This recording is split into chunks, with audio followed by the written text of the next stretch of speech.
Hello, Renee Flamand here on this week of no contact, which is a vital topic, you guys. And I've talked about it plenty, but we have new people coming in all the time.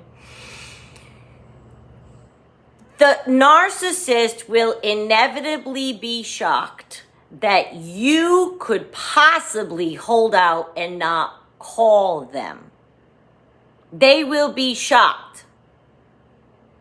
So I'd like you to beware that they are now going to come at you, be it because they're curious if they can, or maybe they've had a fight with their new supply.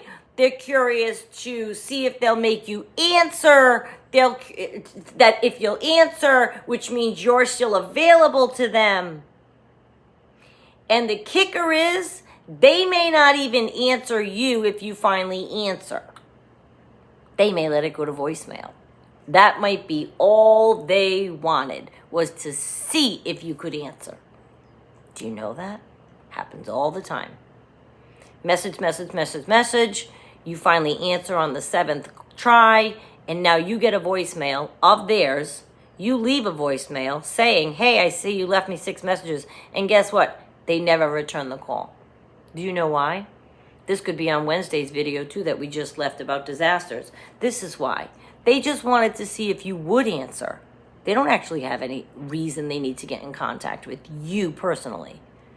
And if they're hoovering, like I talked about on Wednesday, the examples where mine would leave me 30, 40, 50 messages, he just needed anybody that was going to make him feel better in his brain, pump up his ego. Oh, is that what happened? It's all right. Can't imagine why that happened. Come on in. You guys are fighting. I'll talk to you. Oh, yeah.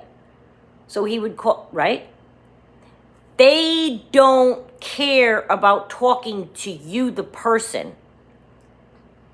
They're desperate to get a hold of, sometimes it's anyone. Sometimes it's desperate to see if you, their supply that's now inching towards being X supply. They want to know if you're available to them if they need you.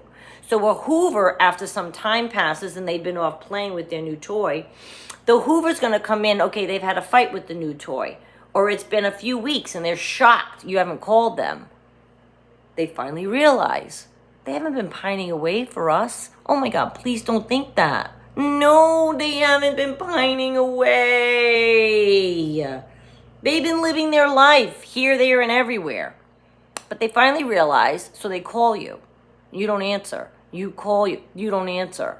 They call you. You don't answer. This could go on 50 times. And you know what else? They're going to say every single thing you have ever thought you wanted to hear from them. They'll leave messages until you break down and call them back because the messages maybe were too good. Renee, he finally said exactly what I've been wanting to hear. Of course he did. Of course he did. He knows what works on you because he did it in love bombing.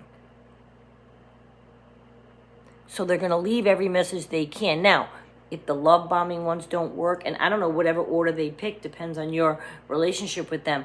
I've gotten the wicked love bombing voicemails, and I've gotten some that are so nasty, full of name calling. You're just like everybody else.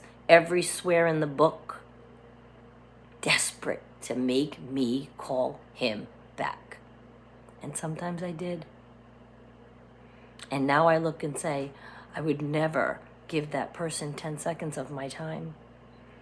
Ever. That dysfunction, all of those messages are all on him. But I returned the call. So he got through, didn't he? It might have taken 50 messages over a course of a weekend. But by Monday morning, I just told you on Wednesday, sure, hello, what did you need? I should never have done it. What am I thinking? Not breaking no contact during Hoover is so vital. You've made it this far.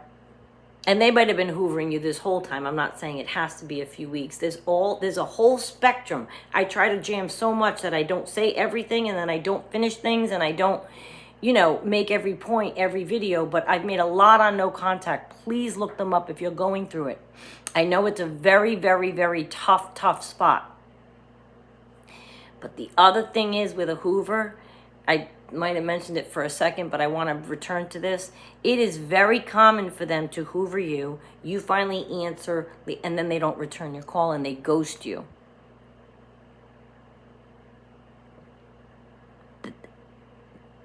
Talk about frustrating. Frustrating. You've left me 50 messages. I finally call you back and now you're MIA. You want to go through the roof. I wanted to go through the roof. Through the roof.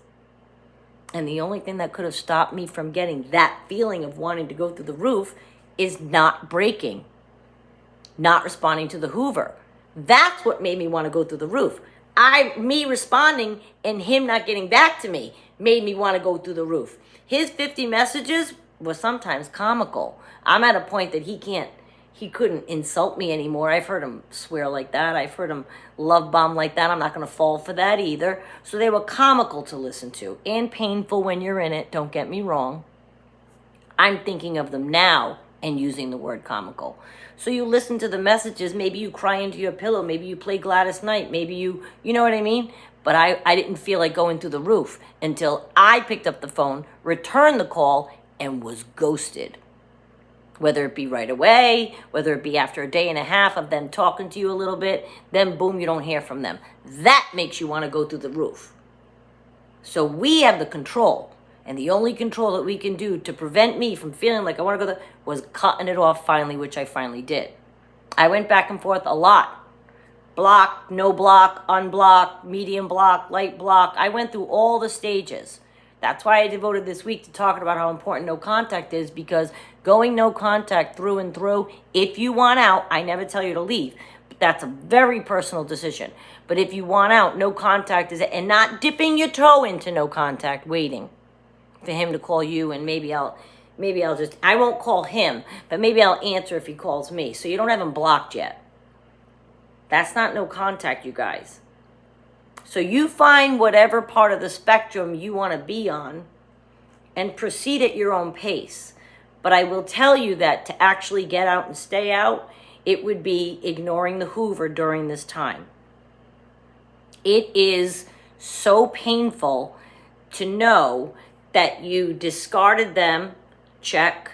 You've made it through no contact, check. You've told them they're not allowed here. It's been months that they've been here, check. But then you answer a hoover. Months into all of that. You answer a hoover, and then they still have the power to make you want to go through the roof.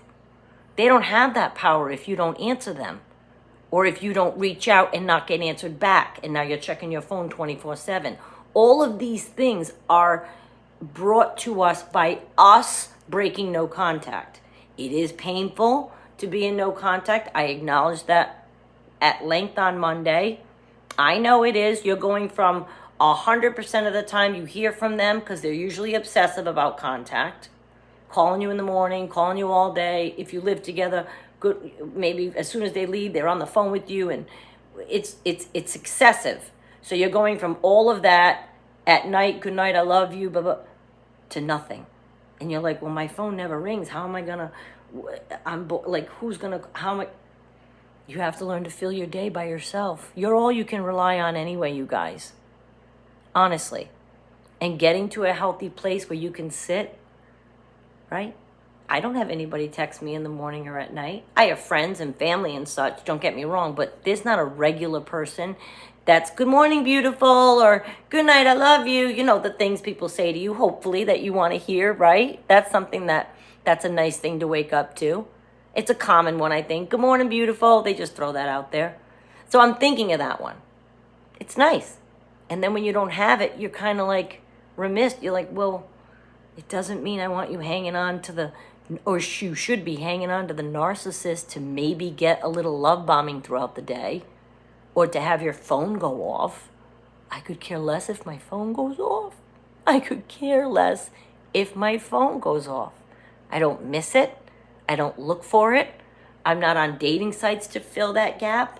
No. I don't miss it. I like the peace and tranquility of having my time and space back to myself. And now no person will ever have that power over me again, because I will embark on a healthy journey next time. And I will keep the communication at a healthy pace, because I'm an all-in person too. Before you know it, you're texting all day. Oh, no. That's not happening. Not happening. It's so ridiculous. It's ridiculous. Beware of the hoover during no contact. They will inevitably embark on a hoover to see if they can break you down. It's a game, and if you bite, they win. It's a very important topic this week, you guys. And I could go on and on and on. And like I said, I've made many videos on no contact, perhaps from other angles in the last 2.5 years. Please look those up as well. It's a vital part of healing. I appreciate you guys listening. I hope you have a good weekend, and I wish you the best if you are in the middle of no contact. I know it's hard. I know it is. But you can make it to Sunday. Whatever day today is, you can make it to Sunday, right? Today will be Friday. You can make it to Sunday. And then on Sunday, you can make it to the next Sunday. And then the next Sunday. And before you know it, it's over 2 years and you're fine. You're fine.